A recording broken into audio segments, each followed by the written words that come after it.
In this video, I am going to guide you on how to tip your driver through the Moovn app.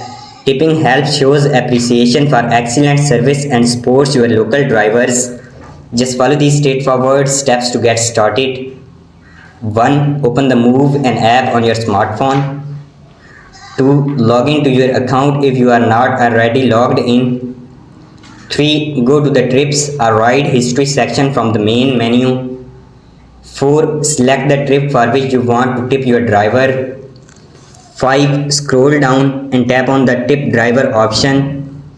6. Choose a tip amount or enter a custom tip. 7. Confirm your selection by tapping the submit or confirm button.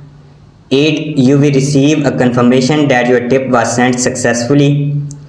Tipping your driver shows appreciation and support excellent service. Always make sure your payment method is active for a smooth transaction.